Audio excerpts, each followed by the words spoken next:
आलम पालम प्रतिकालम भो विराट नामकारम आलम पालम प्रतिकालम भो विराट नामकारम श्रीम तक्षक श्रीम श्रीम तक्षक श्रीम श्रीम तक्षक श्रीम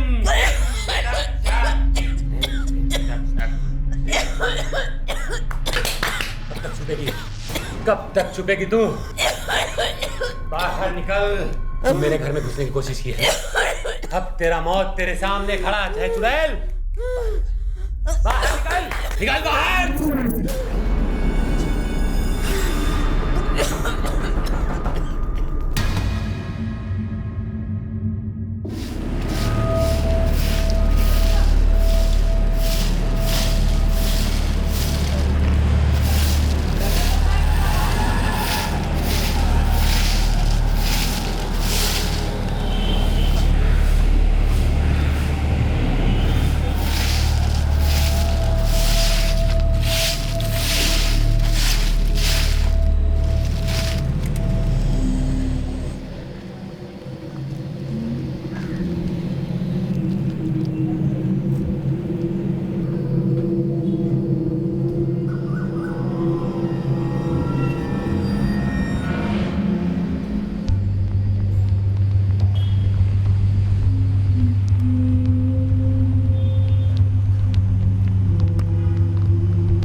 ये वन फैक्ट्री में क्या करने आता है तू? साहब हफ्ते में एक बार झाड़ू मारने आना पड़ता है साहब। वन फैक्ट्री में? हाँ साहब, पिछले 10 सालों से बंद है फैक्ट्री, फिर भी देख रेख करने आना पड़ता है। दीक्षित, विक्टिम के बारे में कुछ और पता चला? नहीं सर, चेहरा पूरी तरह से बिगाड़ दिया गया। जेब में से कुछ अगरबत्तियां मिली और हाथ में से ही आटे का गोला। दूसरा गोला इसे वहाँ झाड़ू लगाते हुए मिला। अगरबत्तियां और आटे का गोला।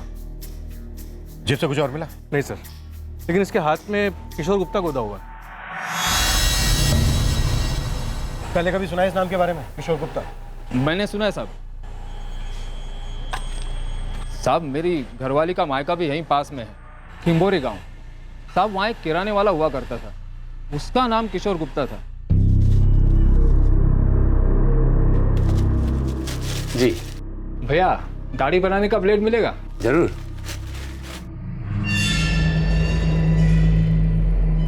गुप्ता जी, सिंगल यूज वाली देना। बड़ी तेज नजर है आपकी। हाथों पे लिखा हुआ नाम पढ़ लिया हवलदार साहब आपने? हाँ, अरे मुझसे ज्यादा तो आपकी नजर तेज है गुप्ता जी। आज तो मैंने वर्दी भी नहीं पहनी, फिर आपको कैसे पता कि मैं पुलिस में हूँ? भाई बलदेव के दामाद हो, इसका मतलब पूरे गांव के दामाद हो। और फिर मुझे तो सबकी खबर रखनी ही पड़ती है, काम ही ऐसा है ना। और कुछ जानते हो इसके बारे में? ज्यादा नहीं साहब, पर इतना जानता हूँ कि काफी पूजा पाठी आदमी था। और सुना है इसका एक बेटा और एक बेटी भी है, पत्नी नहीं है।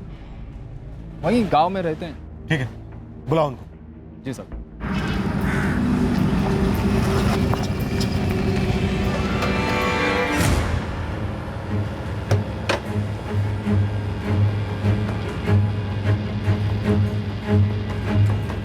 ये किराने की दुकान बंद क्यों है? किराने की दुकान थी साहब, अभी 2 साल से बंद है। तो फिर इसका मालिक किशोर गुप्ता अब क्या करता है? पता नहीं साहब, किशोर गुप्ता ने तो 2 साल पहले ही ये दुकान बेच दी थी। घर कहाँ है उसका? साहब उसका घर, साहब उससे पूछो। अजय, ये साहब किशोर गुप्ता का भतीजा है अजय, इसे पता होगा वो कहाँ रहता है।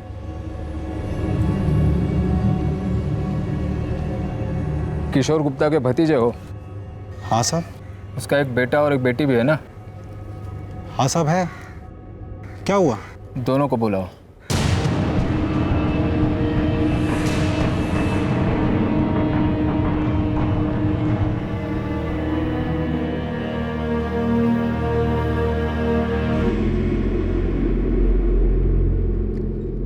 चेहरा काफी बिगड़ चुका है, हो सके तो हाथ का गोदना देकर पहचानने की कोशिश करो।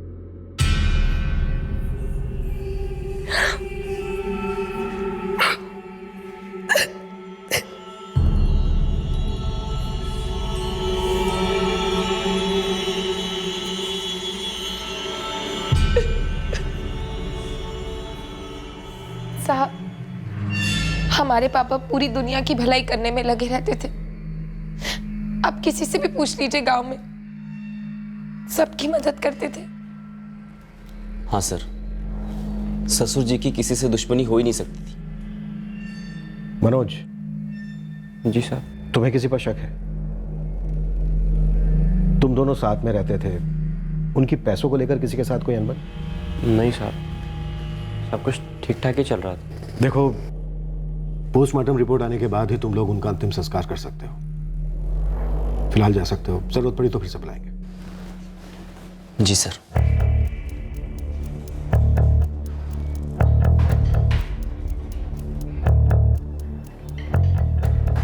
दीक्षित, एक बात मेरी समझ में नहीं आ रही है।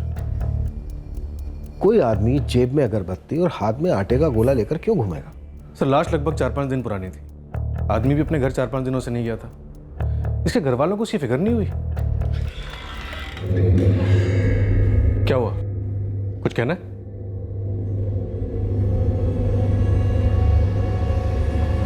साहब, वो आप दुश्मनी के बारे में पूछ रहे थे ना? कुछ याद आया तुम्हें? साहब, हमारा पड़ोसी है तेजपाल, पूरा नाम तेजपाल कुशवाहा। उस पर शक क्यों है तुम्हें? वो आए दिन पापा से झगड़ा करता रहता था। पूजा पूजा पूजा, ये पूजा नहीं है किशोर, पागलपन है। रात के 1 बज रहे हैं। मेरा मुहूर्त खराब कर रहा है तेजपाल, बहुत बुरा होगा। यकीन कर, बर्बाद हो जाएगा तू। अरे और क्या बर्बाद हो जाऊंगा मैं? रातों की नींदें तो तूने मेरी वैसी बर्बाद करके रखी है। मनोज, किसी दिमाग के डॉक्टर से इलाज करा, तेरे बाप का पागल हो गया ये। इलाज तो तेरा होगा मूर्ख, दुनिया का कोई डॉक्टर बता नहीं पाएगा कि तुझे हुआ क्या है। मुझे धमकी दे रहा तू? तू जानता नहीं है किशोर कि मैं क्या कर सकता हूं। पूजा करेगा ना तू? पूजा करेगा? चल एक बार और पूजा कर, तुझे हमेशा के लिए तेरे उसी भगवान के पास पहुंचा दूंगा मैं।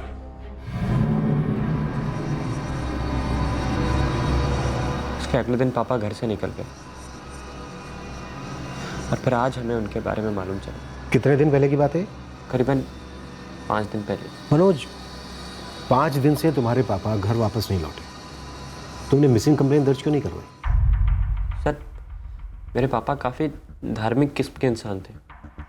वो अक्सर ऐसे ही निकल जाया करते थे, कभी जंगल तो कभी तीर्थ यात्रा पर, और हमेशा वापस भी आ जाते थे। तो हमें लगा कि हमेशा की तरह वापस आ जाएंगे, इसलिए हमने कोई कंप्लेन नहीं लिखाई। ठीक है, हम इस तेजपाल से पूछताछ करेंगे। अभी तुम जा सकते हो। वैसे मनोज, तुम्हारे पापा जब रात को 1-1 बजे तक जोर जोर से पूजा करते थे तो तुम कैसे सो पाते थे? तुम्हें तकलीफ नहीं होती थी? साहब, कभी कभी तकलीफ की आदत हो जाती है। अब पता नहीं इस खामोशी में कैसे सो पाऊंगा। सर, पोस्टमार्टम रिपोर्ट है। मौत लगभग 5 दिन पहले हुई थी। गला घोट के मारा गया, उसके बाद पत्थर से चेहरा बिगाड़ दिया गया ताकि विक्टिम को कोई पहचान ना सके और कातिल को भी। दीक्षित, इस तेजपाल कुशवाहा से मिलना होगा।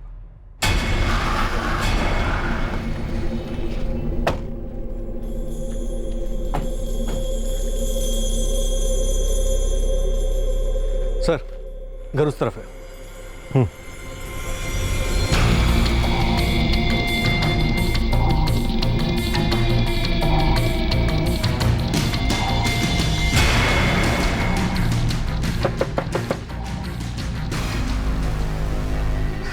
जी, तेजपाल कुशवाहा है घर पे? है। सुनिए,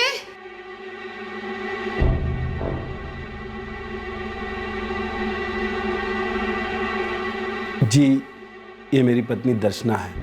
हम लोग यहाँ पास की फैक्ट्री में खाना सप्लाई करते हैं। वही फैक्ट्री जो पिछले 10 साल से बंद है, जहां से हमें आपके पड़ोसी किशोर गुप्ता की लाश मिली। जी, किशोर के मर्डर के बारे में हमने भी सुना है। आपने तो उसे रात के 1-1 बजे तक सुना होगा, झेला होगा। जी, तकलीफ तो बहुत होती थी।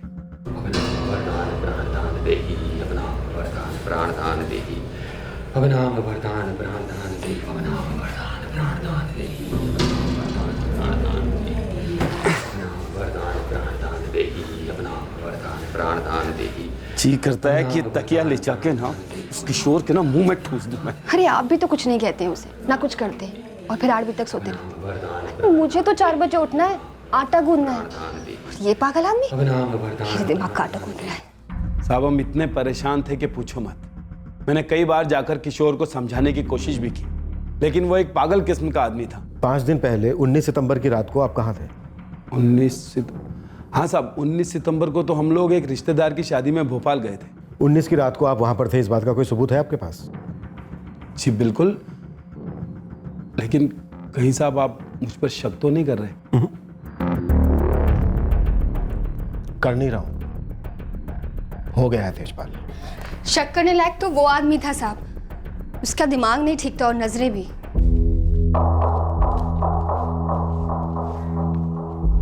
अरे दर्शना।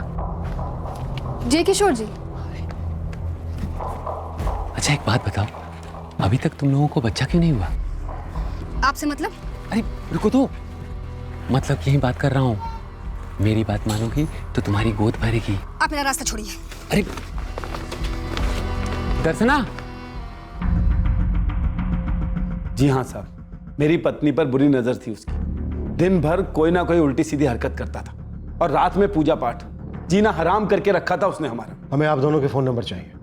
जी हाँ, ले लीजिए।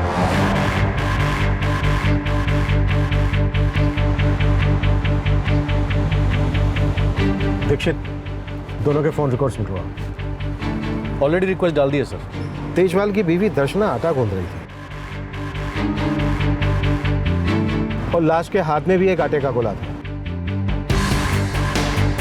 दर्शना कह रही थी कि किशोर गुप्ता की नजर ठीक नहीं थी। अरे रुको तो, मतलब यही बात कर रहा हूँ।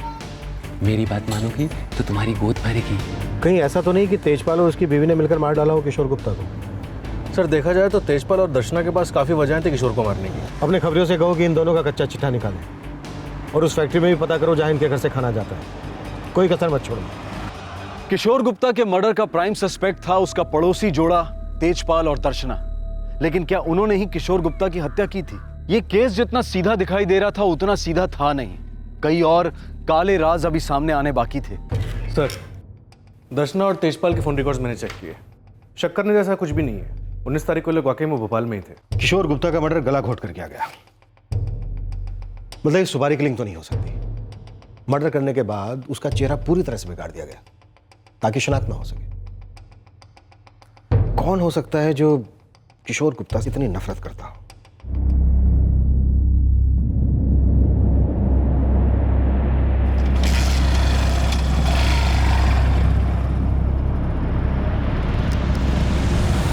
दीक्षित, तुमने देखा था किशोर गुप्ता के नाम के आगे क्या लिखा हुआ था?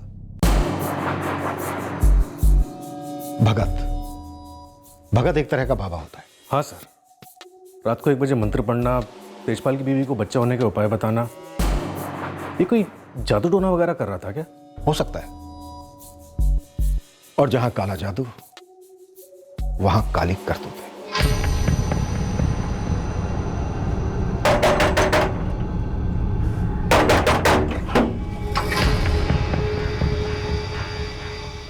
मनोज, तेजपाल ने तुम्हारे पापा को नहीं मारा है। तो फिर किसने मारा है? ये तो तुम्हारे पापा ही हमें बता सकेंगे। मैं आज ही अपने पापा का अंतिम संस्कार करके आ रहा हूँ। हमें तुम्हारे पापा का कमरा देखना है।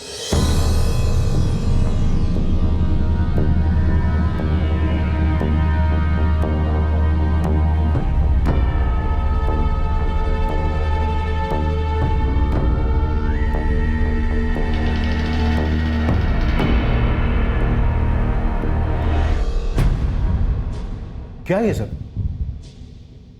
साहब आपको पता था कि पिताजी काफ़ी पूजा पाठ करते थे। कैसी पूजा? किसकी पूजा? उन्हें शक्ति चाहिए थी। शक्ति? कैसी शक्ति? वही शक्ति जो कि इंसानों के पास नहीं होती। ऐसी शक्ति जिससे कुछ भी किया जा सकता है और कुछ भी कराया जा सकता है। मनोज, तुमने, तुम्हारी बहन और तुम्हारे जीजा ने हमें ये तांत्रिक वाली बात बताई क्यों नहीं? साहब आपको बताया तो था कि पापा काफ़ी पूजा पाठ करते थे। पूजा पाठ अलग है और तुम्हारे पापा जो यहाँ करते थे उसे पाखंड कहते हैं।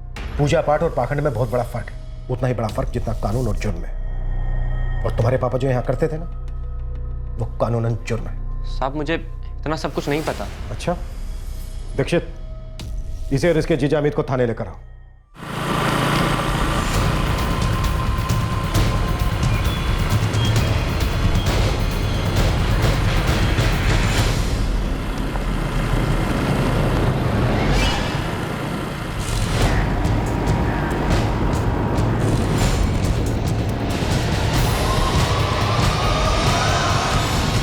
तुम्हारे पापा ने झाड़ फूंक का काम कब से शुरू किया?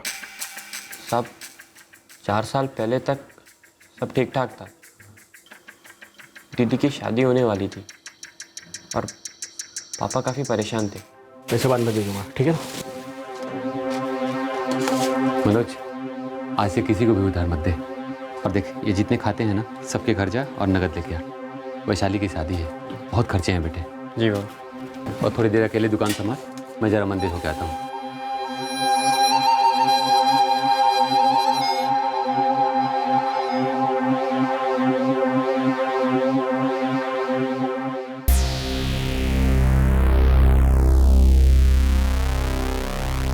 साहब मेरे पापा गुरुजी को बहुत मानते थे।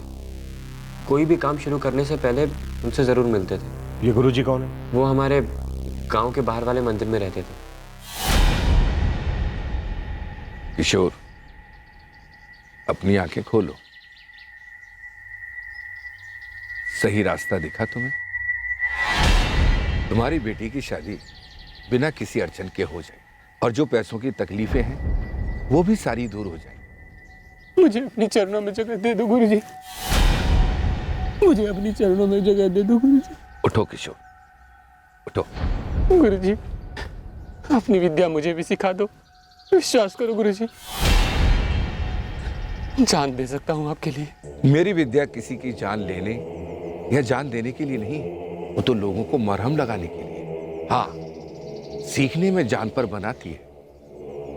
बहुत संघर्ष करना होगा। मंजूर है? मंजूर है गुरुजी। वो गुरुजी तांत्रिक थे?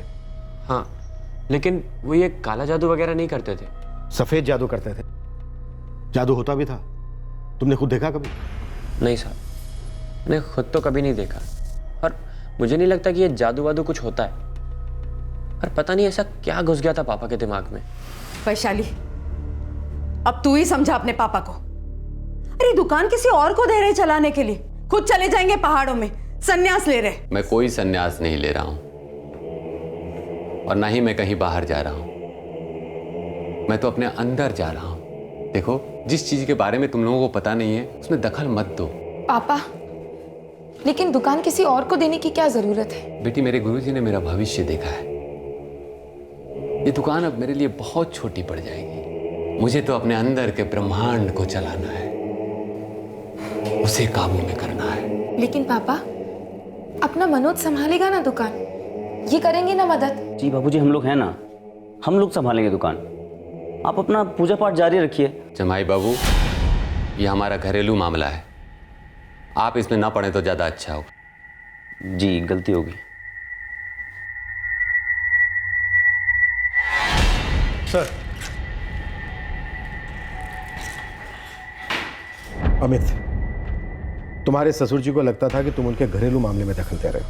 सर, मुझे पता है कि आप लोग क्या सोच रहे हैं, लेकिन मैं आपको बता दूं कि मुझे पापा जी की बात का बिल्कुल बुरा नहीं लगा था। पर अच्छा भी तो नहीं लगा होगा ना?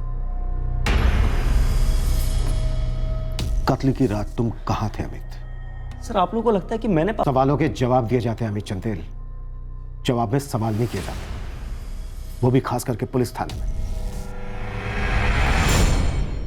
किशोर गुप्ता के अतीत के कई कंकाल सामने आने लगे। धीरे धीरे एक ऐसे आदमी और उसकी दुनिया का चित्र उभरने लगा जहां बेचैनी, डर और धोखे के प्रेत हर कदम पर घात लगाए बैठे थे। किशोर गुप्ता के साथ कुछ ऐसा हुआ था जिसकी वजह से उसने नैतिकता की लकीर पार कर ली थी। लेकिन सवाल यह था कि क्या यह लकीर सिर्फ किशोर गुप्ता ने पार की थी?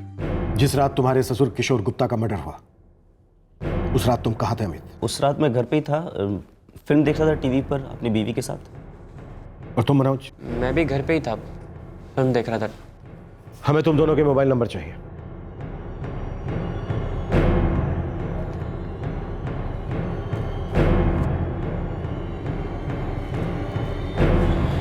किशोर गुप्ता की पैसों को लेकर किसी के साथ कोई अनबन हुई थी? नहीं साहब। अरे हुई थी ना। किससे? वो दूसरे वाले बाबा के साथ। हाँ साहब, एक बाबा थे। ये दूसरे बाबा कौन थे? सब उन्हें विभूति बाबा बुलाते थे। बड़े ही अजीब किस्म के इंसान थे। उन्होंने ही मेरे पापा का दिमाग घुमा दिया था।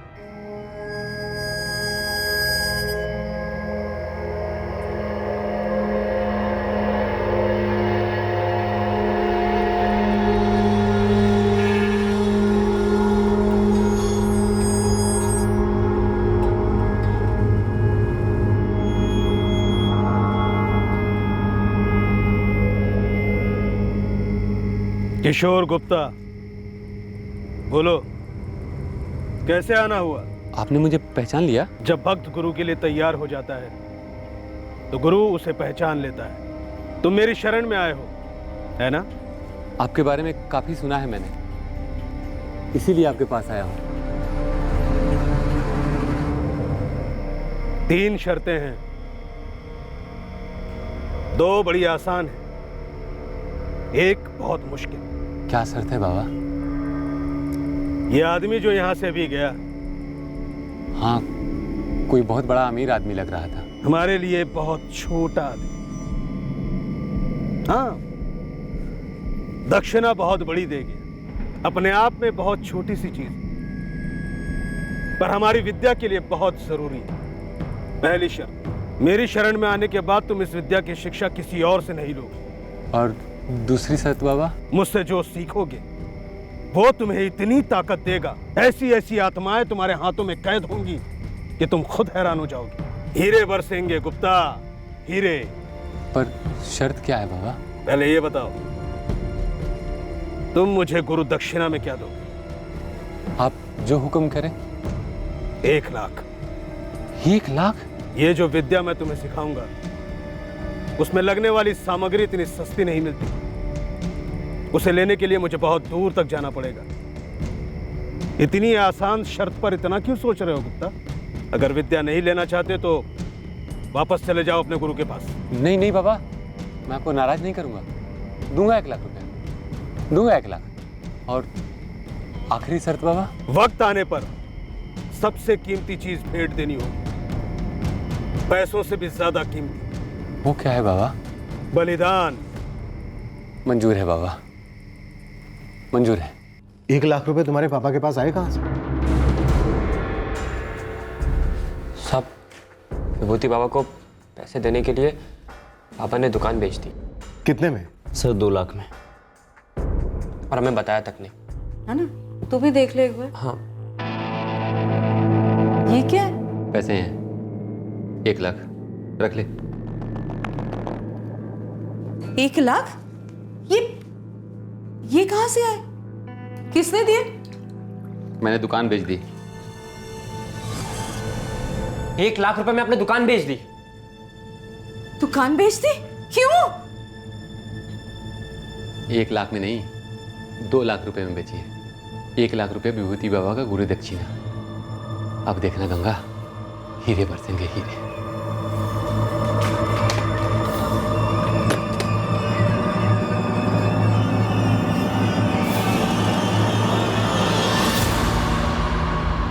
इस दुनिया में ऐसी कोई ताकत नहीं जो दिन को रात कर सके और रात को दिन। हम कोशिश भी करें तो भी फल हमेशा कड़वा ही मिलता है।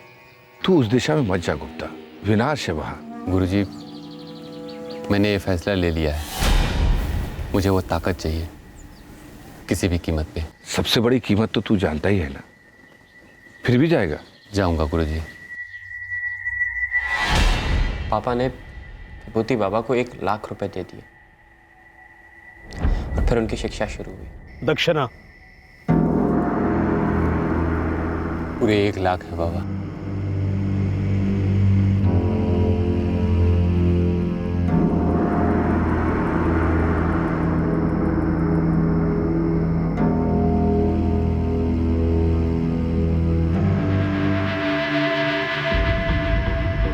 गुप्ता, आज से तुम उस दुनिया के हो जहां इंसान अपनी साधना की ताकत से कुछ भी कर सकता है। सही गलत कोई मायने नहीं रखता, सब ताकत का खेल है। ये एक नशा है जो कभी उतरेगा नहीं। तैयार हो? तैयार हूं बाबा। आज रात भर सोना नहीं, मैं एक मंत्र दूंगा। एक कमरे में अकेले बैठकर उसका जाप करते रहो और सूरज निकलने के पहले गांव के बाहर तालाब के पास मुझसे मिलो।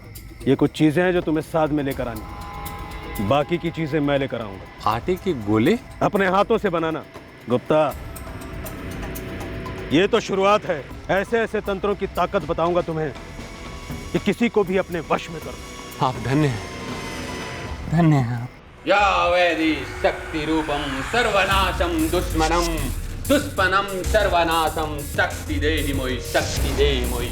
दुश्मनम पापनाशम शक्ति मोहि मातृभवम शक्ति देहि मोहि शक्ति देहि मोहि दुश्मनम पापनाशम शक्ति मोहि मातृभवम चटपट शक्ति देहि मोहि शक्ति देहि। पुलिस के हाथ लगी किशोर गुप्ता की लाश एक ऐसे आदमी की थी जो तांत्रिक ताकत हासिल करने की साधना में था। पुलिस को शक हो रहा था कि किशोर गुप्ता के शैतानी इरादों की बंदूक बैकफायर कर गई होगी, उसकी गोली उसी को लग गई होगी। लेकिन क्या यही हुआ था?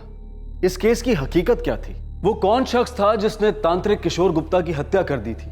वो क्या हालात थे जिसके कारण एक हंसमुख गृहस्थ दुकानदार एक अड़ियल तांत्रिक बन गया था? इस व्यक्ति को आम साधारण आदमी तो कहा नहीं जा सकता था, और यह मर्डर भी साधारण और आम जुर्म नहीं था।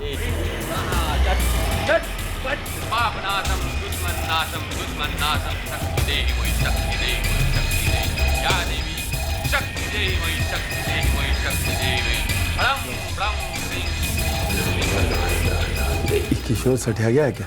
आजकल गंगा भाभी भी बहुत परेशान रहती है। मनोज,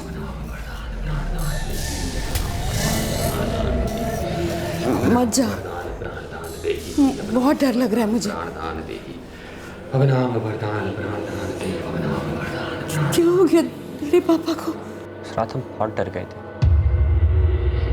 पापा वो डरावने मंत्र इतने जोर जोर से बोल रहे थे कि पूरी रात ना तो वो सोए और ना हमें सोने दिया, और फिर अगले दिन सुबह होते ही निकल गए।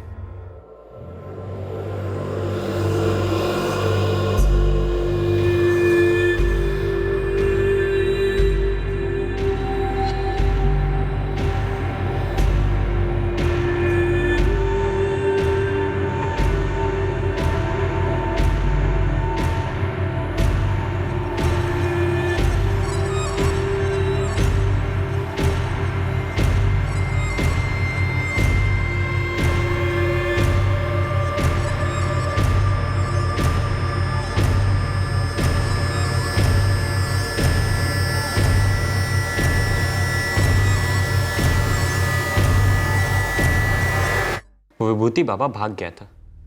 वो पाखंडी मेरे पापा को 1 लाख का चूना लगा गया। पापा एकदम सदमे में चले गए थे।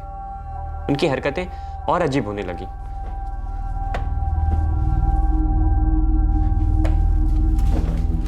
अरे ये क्या ढूंढ रहे हैं आप? बाकी के 1 लाख कहाँ गए? वो किस लिए चाहिए? विभूति बाबा कहीं चले गए हैं। शायद उनका कहीं से बुलावा आ गया है। आपके विभूति बाबा हमारे 1 लाख रुपए लेकर भाग गए। इस बात को मान क्यों नहीं लेते आप? चुप कर मनोज, तू बीच में ना पड़। मनोज बीच में ना पड़े, मैं बीच में ना पड़ूं।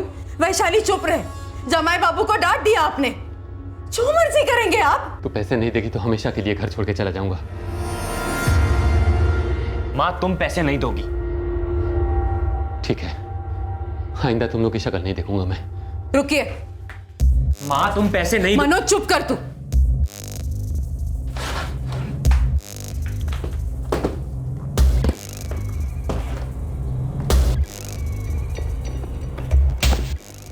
लीजिए। गंगा, अब देखना तुम, विभूति बाबा के आने के पहले ये विद्या मैं खुद सीख लूंगा। हीरे बरसेंगे, हीरे बरसेंगे गंगा। दुकान बिक गई। घर में जो पैसे थे वो भी पापा लेके चले गए। अब हमारे खाने के लाले पड़ गए थे। लेकिन पापा को हमारी कुछ नहीं पड़ी थी। उन्हें अभी भी अपनी विद्या की पड़ी थी।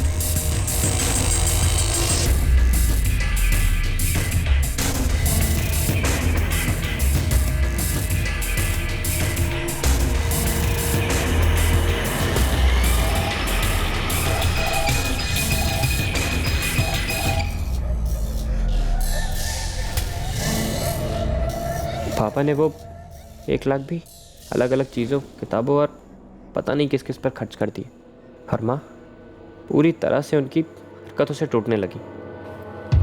ये लो बेटा, कुछ साड़ियाँ और गहने, इन्हें अपने पास रखना।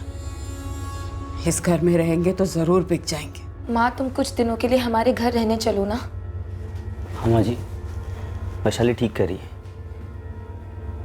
नहीं, मैं यहीं रहूंगी। पता नहीं क्यों पर आजकल मुझे ऐसे लगने लगा है जैसे मैं ज्यादा दिन जिंदा नहीं रहूंगी। उसके बाद मेरे पापा ने मेरी माँ को मार डाला। कोई जबरदस्त धोखा खाने के बाद इंसान या तो टूट जाता है या फिर बुरी तरह से रूठ जाता है। किशोर गुप्ता रूठ गया था। विभूति बाबा वाले हादसे ने ना सिर्फ उसके अरमानों को ठेस पहुंचाई थी, बल्कि उसके अहंकार और पुरुषार्थ पर भी वार किया था। किशोर गुप्ता ने अब ठान लिया था कि वो सारी दुनिया को साबित करेगा कि वो एक असाधारण, एक शक्तिशाली तांत्रिक है। और इस जिद और अड़ियलपन के हवन में रिश्तों की बलि चढ़ने लगी।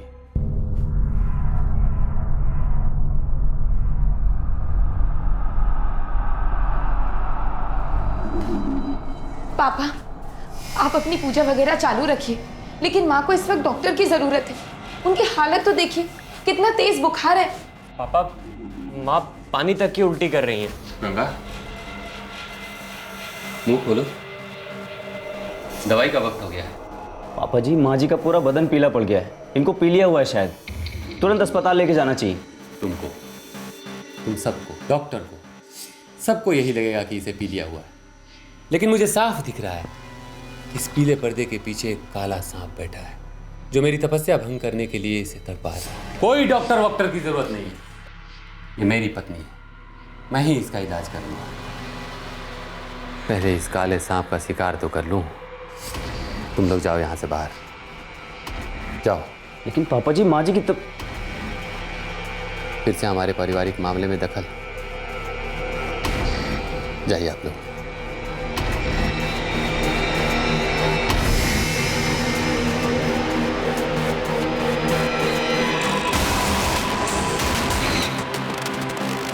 अजय, कैसे समझाएं पापा को? उनको आज तक कोई कुछ समझा पाया है? वो सुनेगी नहीं किसी की, ना मेरे बाप की ना इसके बाप की। और जब से वो बाबा बनने लगे हैं ना, रिश्तेदारों को दूर ही रखा है उन्होंने अपने आप से। वो सब तो ठीक है अजय, लेकिन इस वक्त मामी की जान खतरे में, उसके बारे में सोचो। अरे मैं भी यही चाहता हूँ काकी जल्दी से ठीक हो जाए। मेरे पास एक रास्ता है, आप दोनों साथ देंगे मेरा? मुझे मेरी माँ को किसी भी हालत में बचाना था। उनकी हालत बहुत ही खराब हो चली थी। आलम पालम प्रतिकालम भो विराटनाकारम, आलम पालम प्रतिकालम भो विराटनाकारम। श्रीं श्रीं तक्षक, श्रीं श्रीं तक्षक, श्रीं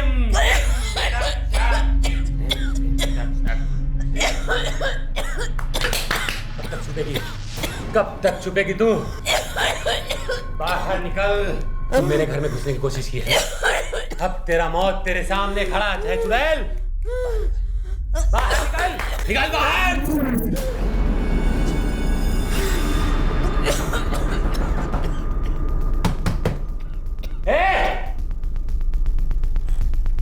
अब बहुत हो गया किशोर, बंद कर दे ये सब, नहीं तो पुलिस बुला लूंगा मैं अभी। मैं तेरे मेरे हुए बाप दादाओं को बुलाऊंगा। बकवास बंद कर अपनी, और गंगा भाभी को किसी अस्पताल ले जा।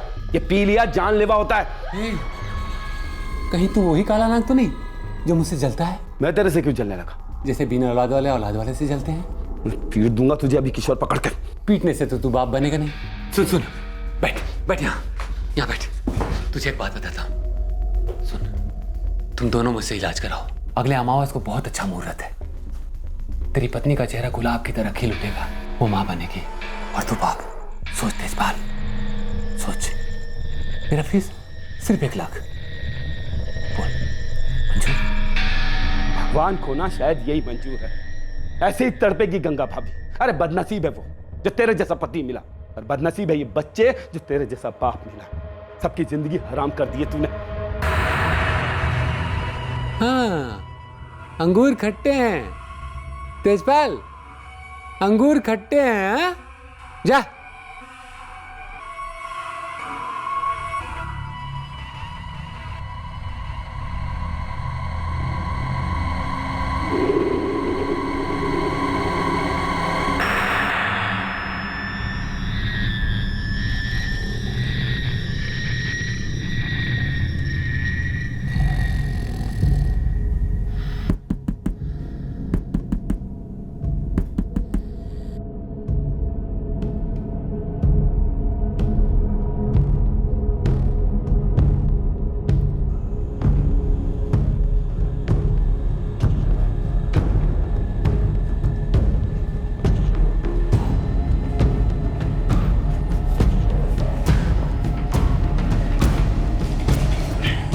रुको।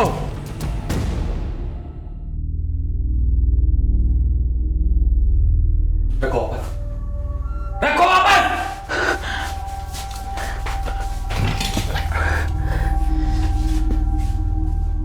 कहाँ लेके जा रहे हो? अस्पताल। काका बहुत खराब हालत है गंगा काकी। मामा जी आप चाहे जो भी कर लीजिए, हम मामी को अस्पताल लेकर ही जाएंगे। मेरे लाश से गुजर के जाना होगा। और मनोज तू अपने बाप को मारेगा? पता है ना पूरी जिंदगी में तुझे कितना तड़पाऊंगा। मेरे शक्तियों का अंदाजा नहीं है तुम लोगों को। दफा जाओ, इससे पहले कि मेरे मुंह से कोई श्राप निकले।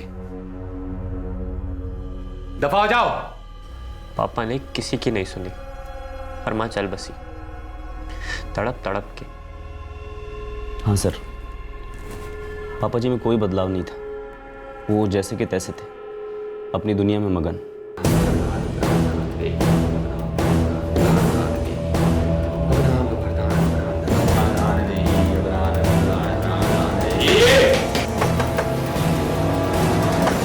पापा दरवाजा खोलिए। पापा माँ जा चुकी है। पापा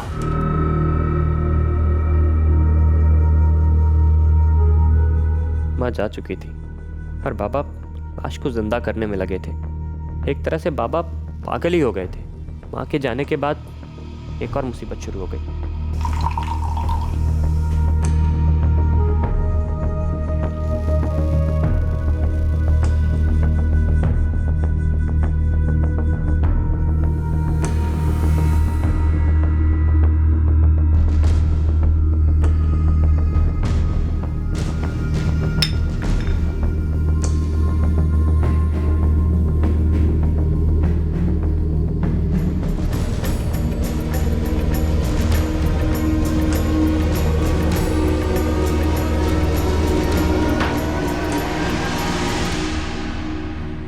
मनोज, शायद तुम्हारी माँ के जाने के बाद तुम्हारे पापा सदमे में थे, उन्हें पछतावा हो रहा था।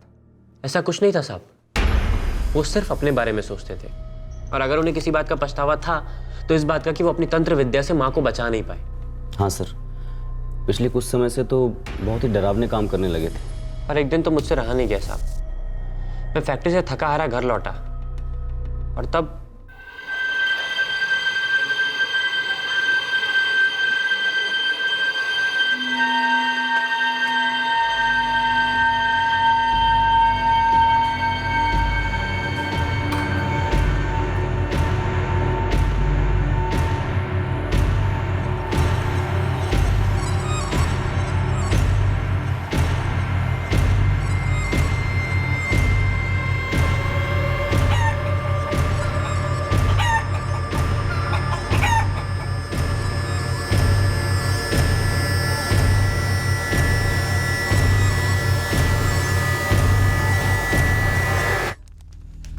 पापा आप अपनी ये बकवास बंद करेंगे या नहीं? बेटा, जिसे तुम बकवास कह रहा है वही तुम्हें एक दिन राजा बनाएगा। सारी दुनिया तुम्हें तांत्रिक किशोर बाबा के बेटे के नाम से जानेगी। पापा मुझे ये सब कुछ नहीं चाहिए। मुझे तो मेरे बस वही पुराने पापा चाहिए जो कि सबकी मदद करते थे, कोई बिना किसी जादू टोने के। बेटा, मैं वही पापा हूं। तुझे इस बात का अंदाजा नहीं कि मेरे साथ क्या क्या हो रहा है, कैसी कैसी शक्तियां मेरे अंदर आ रही हैं। पापा आप ये क्या बकवास कर रहे हैं? कल रात उस दिव्य शक्ति ने मुझे बताया कि उन सारी शक्तियों को पाने से मैं सिर्फ एक कदम दूर हूं। आप ये क्या बोल रहे हैं? मुझे कुछ समझ में नहीं आ रहा है। सिर्फ एक कदम, एक बलि। बलि?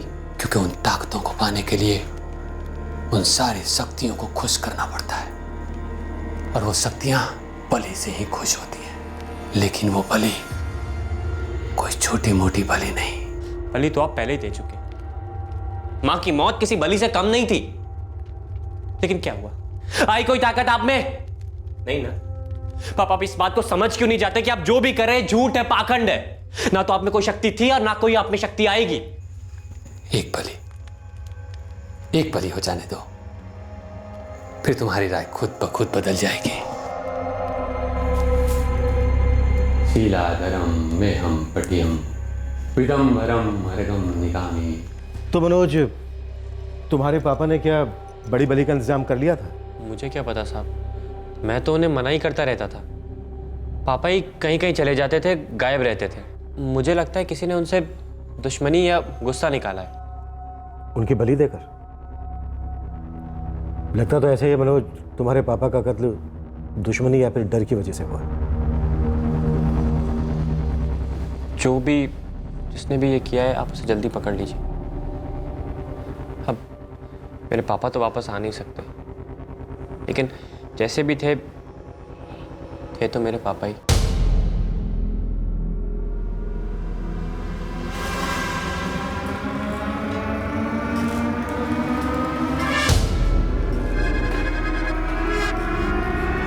हाँ मनोज, मैं भी यही सोच रही थी, इस घर को बेच देना ही ठीक रहेगा। पता नहीं दीदी, लेकिन अभी भी मुझे रात को नींद नहीं आती, डर सा लगा रहता है। हाँ भाई, डर तो लगेगा। वैसे मनोज, घर बिकने तक अगर तुम चाहो तो हमारे यहाँ आके भी रह सकते हो। मैं भी यही कहने वाली थी, तू आज ही आ जा। सर, ये फोन रिकॉर्ड। दीक्षित, ये जो दो बाबा थे, एक जिसने गुप्ता को विद्या सिखाई और दूसरा जिसने उसको धोखा दिया, गुरुजी और विभूति बाबा सर। अपने खबरियों को एक्टिव करो और इन दोनों बाबाओं को ताबे में ले लो। हो सकता है इन दोनों बाबा का हाथ हो गुप्ता के मैडम। सर, शायद इन बाबाओं की इन्वॉल्वमेंट हो, पर एक बार ये फोन रिकॉर्ड देख लीजिए।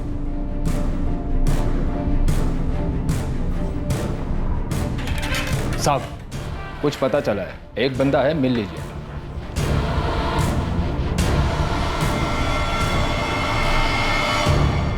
पुलिस इस केस को क्रैक करने से सिर्फ एक कदम दूर थी। एक बड़ी बलि चढ़ाने की फिराक में निकले तांत्रिक किशोर गुप्ता का कातिल कौन था, यह पुलिस ने लगभग भांप लिया था, लेकिन इस कत्ल का कारण क्या था, यह अभी तक साफ नहीं था।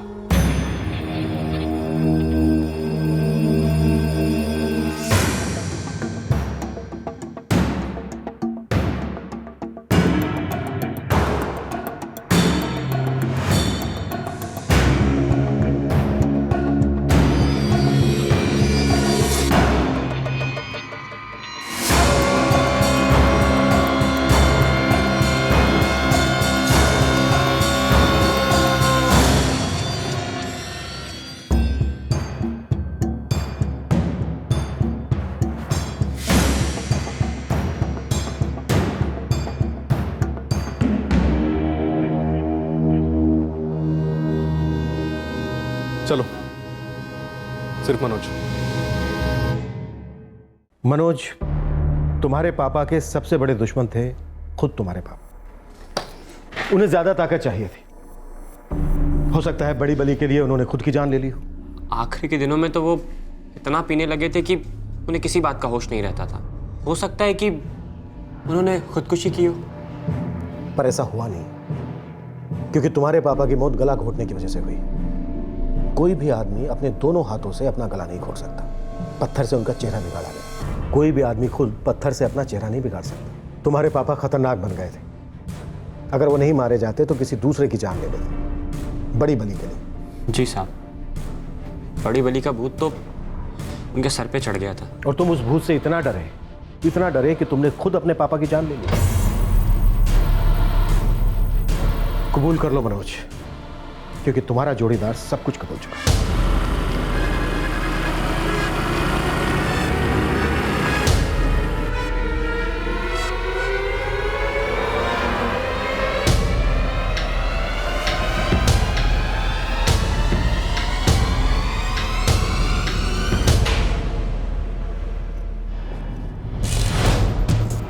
नीरज, तुम मनोज की बुआ के लड़के हो ना, और उसके सबसे अच्छे दोस्त भी। जी साहब। देखो, तुम पर भी मर्डर का चार्ज लग सकता है। नहीं साहब, मैं तो वहां पर था भी नहीं जब मर्डर हुआ था। तो फिर कौन था वहां पर? नीरज? मनोज था। और सिर्फ मनोज था। उसने तुम्हें वहां पर क्यों बुलाया था? किशोर मामा की लाश को ठिकाने लगाने के लिए। तुम्हारे फोन रिकॉर्ड्स कहते हैं कि कत्ल की रात तुम रॉय मिल्स कंपाउंड में थे और नीरज भी वहीं था। और एक बात, तुम रात को सोने से पहले अपनी बहन वैशाली, जीजा अमित, चचेरे भाई अजय और बुआ के लड़के नीरज को फोन करते थे, हर रोज। करते थे या नहीं? जी। और वो तुम इसलिए करते थे क्योंकि तुम डरते थे।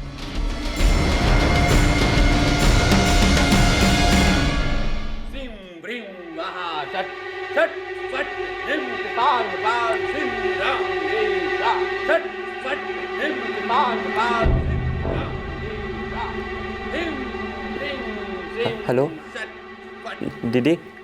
हाँ साहब, मनोज रोज फोन करता था सोने से पहले। क्यों? ये देखो, एक भी दिन नहीं चुका है जिस दिन उसने बात न की। साहब, मेरा भाई अपने आप को बहुत अकेला महसूस करता होगा, इसलिए। लेकिन आप लोग ये सब क्यों पूछ रहे हैं?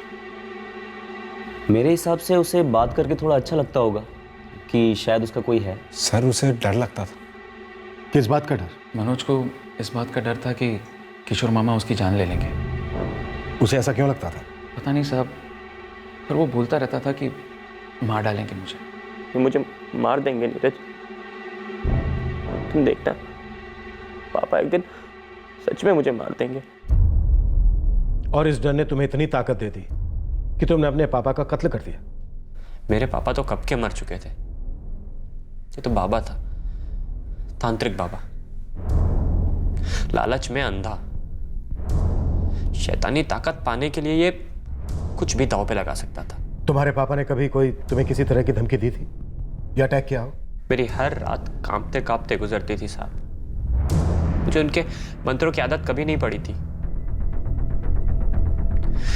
मेरी जिंदगी हराम हो गई थी और माँ के जाने के बाद तो एक रात भी नहीं सोया था मैं।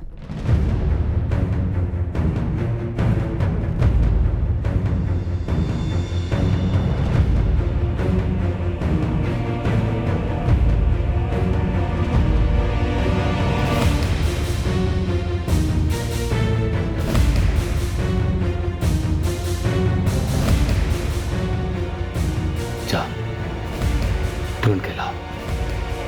किसे? बलि, जिसे मैं बलि चढ़ा सकूं, बड़ी बलि। मैं ऐसा कुछ नहीं करूंगा, कभी नहीं। बेटा, मुझे कोई भी चलेगा, कोई भी। बिना बलि मेरा काम अधूरा है बेटा। जा।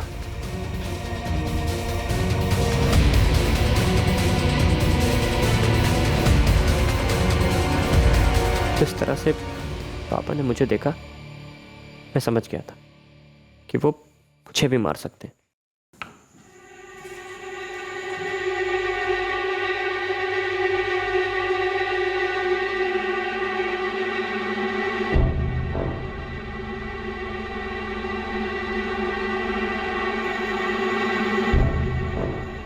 पापा, आप मेरी बलि चढ़ाएंगे? बेटा, अपने पापा से इतना प्यार करता है? नहीं, अपने आप से थोड़ा ज्यादा।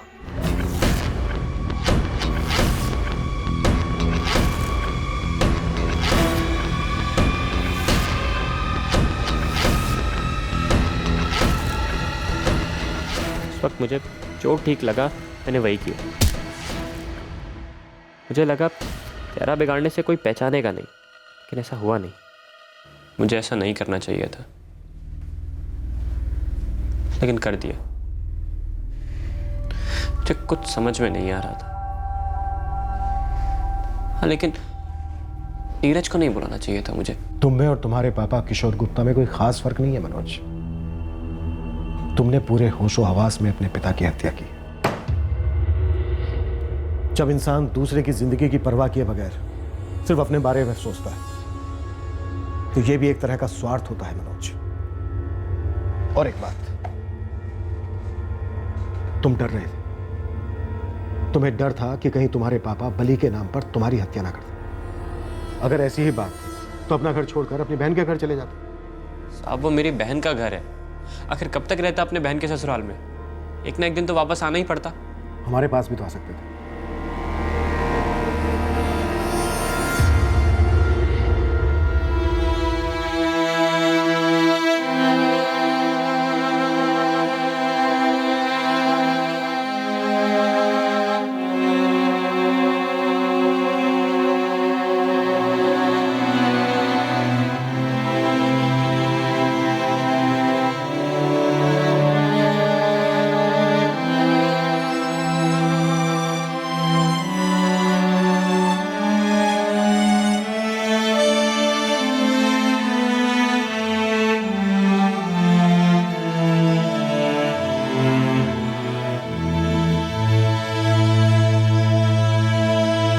मनोज गुप्ता पर आईपीसी की धारा 302, 201 और धारा 34 के तहत हत्या, सबूत मिटाने और पुलिस को गुमराह करने के चार्जेस लगाए गए हैं। नीरज गुप्ता को भी धारा 201 के तहत गिरफ्तार किया गया है। मनोज और नीरज दोनों इस वक्त जुडिशियल कस्टडी में हैं। हम में से ज्यादातर लोग श्रद्धा और जादू टोने के बीच के फर्क को समझते हैं।